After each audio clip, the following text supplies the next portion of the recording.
Yehey! Finally, dumating na rin yung order ko sa TikTok, guys. Hindi ko nga ina-expect na ngayong araw yung dadating. Bigla nga akong na-excite, pababa ng hagdan, muntik pa akong malaglag. Naku, si kuya, tawag kasi ng tawag. Akala niya siguro wala na naman tao dito sa bahay kasi ilang beses na daw siyang pumupunta dito sa bahay, wala raw tao lagi. At nag-unbox na nga ako dito, guys. Unexpected yung mga freebies na natanggap ko. Satisfying. At bukod sa earpods, marami pa siyang laman sa loob, kaya tuwan-tuwa ako dyan, guys. Na-excite nga akong ipakita to kay Love. Kaso inabot na naman siya ng maghapon sa work niya. Hay. Grabe, nung natanggap ko tong parcel na to, hindi ako mapakali. Hindi ko alam kung anong unbox ang gagawin ko. Promise. Sabi nga nila, bakit daw ako umorder ng tablet? Halos hindi na raw magamit yung TV namin. May cellphone naman ako. Ito kasi si TikTok laging may pa-sale. Kaya nabubudol tuloy ako. Or ako ang nabubudol.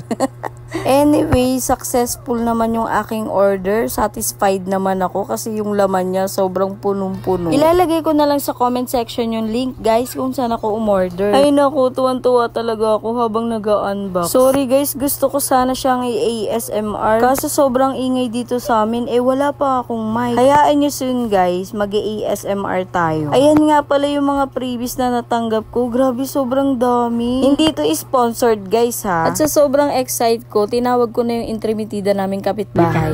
Ano yun? Bisa mo. Meron na akong tablet. Wow! Tablet? Yes. Tingnan mo. Ang ganda. Ang laki. Laki nga siya. Actually guys, may tablet naman talaga yan si intermitida. Kaso lagi niyang binabagsak kasi nakakatulog siya. Tingnan mo, sobrang daldal niya dito. Ayoko nga kasi yun Alin? Bibilin ko iba Alin? Ayun, ganyan.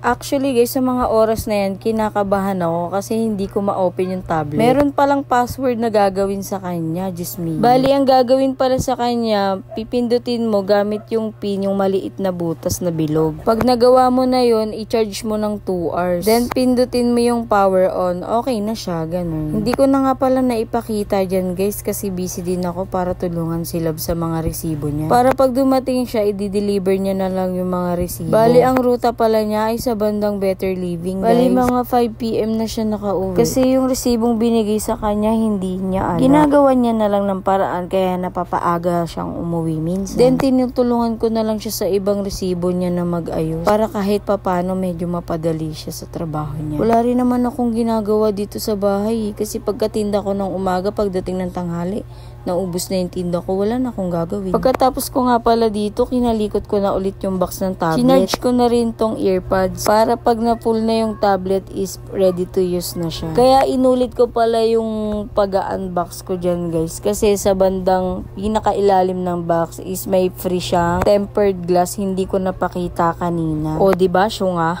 Ewan ko ba guys, hindi ako mapakali sa tablet na nabili. Siguro sa sobrang excite ko na magka-tablet. Di ko alam kung ba. Well, anyways, nagcha-charge na nga pala siya dyan guys. Inaantay ko na lang siyang ma-full. At saktong natapos pala ako sa resibo ni Labs is mga 3:30 PM na. Sobrang pagod. Grabe, yung sakit ng balakang. Sorry nga pala sa boses ko guys kasi inaantok na talaga ako maghapon magdamag kami naghanap ni Lab ng mas murang electric fan. Binlog ko rin yun. At pag uwi namin galing galaan is ginamit ko na ulit si tablet kasi puno na siya. At sabi ko kay Lab, videohan niya ako for the vlog. Wala kasi akong ibang maisip na content kaya ito lang nako-content. Grabe, tuwang-tuwa nga ako dyan para akong bata. Kasi sa ballpen pa lang niya, na-amaze talaga ako. At ayan, pag open ko nga ng Facebook account ko, ang bumungad sa akin si Baby Sayon. Baby Bangis nga pala ang tawag sa kanya ng mga tol at sis namin. Kasi sobrang cute-cute niya. Tapos yung taba-taba niya pa nakakigil. Siyempre, hinart ko na rin kasi ang cute-cute niya. Hello, nangyari sa'yo, Iris. Nagbibitok ka na dyan. Ay, naku, sa mga oras na yan, hindi pa kami nakain dyan, guys. At hindi ko na nga tinantanan tong tablet na to. Siguro sa ngayon, na-excite ako kasi bago pa. Baka mga ilang araw lang ipapahiram ko ng ipapahiram na naman to kay Intermitida. Yan nga pala, guys. Scroll pa more, Iris. Sige, wag ka nang lumamo nang pumayat ka naman. At yan nga pala yung tatak ng tablet na nabili ko, guys, Namby. Sa TikTok nyo lang siya makikita, Shopee and Lazada. Very affordable to, guys. Pwede to sa mga anak nyo, lalo na't magpapasukan na. Anyways, pinanood ko nga pala yung vlog ko. Wala lang, trip ko lang panoorin. Bakit ba? Ako na nga pala nagbibideo sa sarili ko ng mga oras na yan kasi sabi nila inaantok. Sorry nga pala, guys, sa daliri ng kamay ko. Nasugatan kasi ako ng isda habang nililinisan ko yung tilapia. Kakahiya tuloy. Hindi tuloy siya maitago. Napi-flex tuloy.